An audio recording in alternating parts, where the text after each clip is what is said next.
Moi, j'interviens, à 2 titres, au titre d'un ancien formateur et effectivement, Muriel et Vincent, ça nous rapporte loin en arrière vu que j'étais dans l'expérimentation il y a 8 ans sur l'Île-de-France et j'étais, l'un des formateurs sur le module 8 et je tiens à saluer Start sur, la complétude. Alors bien sûr, ce n'est pas exhaustif, c'est impossible d'être exhaustif sur une formation comme celle-ci, mais en tout cas la complétude parce qu'elle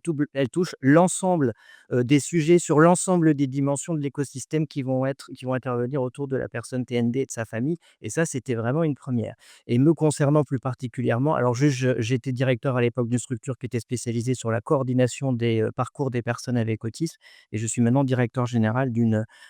fondation qui accompagne 2 500 personnes en situation de handicap sur toute la région, Île-de-France. Donc, j'interviens au titre d'ex-formateur et de directeur général qui envoie des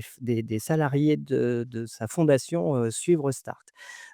Donc effectivement, le module 8 était un peu une première il y a 8 ans. De parler de coordination de parcours, on n'en était qu'au tout balbutiement. Alors oui, au niveau de la personne âgée, c'est des choses qu'on connaissait depuis un moment avec les maisons Alzheimer, les clics et tout ce qui s'ensuit. Mais dans le cadre du handicap, c'était quelque chose qui était relativement récent. Je ne vais pas redire tout ce que les intervenants devant moi avant moi ont dit très, très bien, donc là-dessus, je vais passer assez vite. Mais, je fais le lien moi avec, tout ce qui est évolution actuelle du secteur et notamment la mise en place des dispositifs et plateformes de services sur lequel nous sommes tous amenés à travailler de plus en plus. Nous, on a sur l'Île-de-France, le plan inclusif, 2030 qui nous enjoint à transformer nos structures en établissements en plateformes. Donc les IME-CESAD se regroupent donc, par exemple, moi sur, le 77, j'ai 3 IME, 3 CESAD qui aujourd'hui ne constituent plus qu'un seul établissement avec des antennes sur un territoire avec une seule entrée, à savoir la coordination de parcours, un service de coordination de parcours qui va ensuite aller chercher les bonnes ressources pour pouvoir accompagner les personnes. J'insiste aussi à ce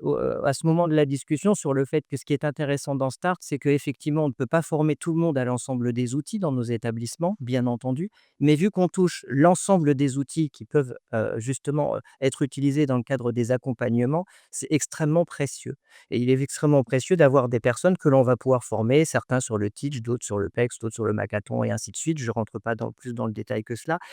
mais en tout cas, ils ont une connaissance de l'ensemble de ces outils-là et là où c'est extrêmement précieux, c'est que vu que nous avons un mélange des publics, sanitaire, médico-social, éducation nationale, il y a des échanges extrêmement riches qui se font lors de ces sessions de formation et il y a une connaissance qui va se faire des acteurs de terrain. Je vais prendre un exemple assez parlant, l'accès aux soins des personnes en situation de handicap qui est, comme vous le savez, quelque chose d'extrêmement, délétère, dans nos territoires. Il est extrêmement compliqué d'avoir accès aux soins. Bah, nous, ça nous a notamment permis, le fait d'avoir ces formations croisées, d'avoir des professionnels qui identifient des personnes, des structures, qui connaissent ce que font ces structures et qui vont donc plus facilement rentrer en lien entre eux et organiser notamment les parcours de soins en lien avec, l'accompagnement au domicile, en établissement ou autre. Je vais finir sur le point par rapport, plus spécifiquement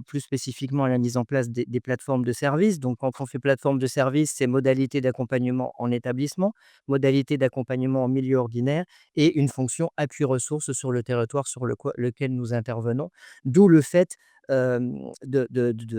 d'où le bienfait de formation comme Start, parce que ça favorise vraiment la mise en réseau au service des personnes en situation de handicap et les familles, mais surtout ça va vraiment agir sur le décloisonnement des connaissances, parce que la mixité des stagiaires va aider à faire ça lors des sessions et ça va encourager les coopérations, derrière et ça va aussi conforter, mais ça d'autres intervenants l'ont dit,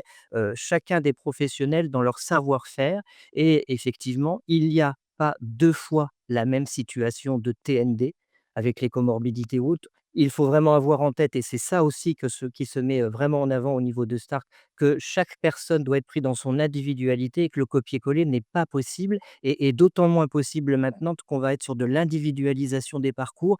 entre le milieu ordinaire, l'école,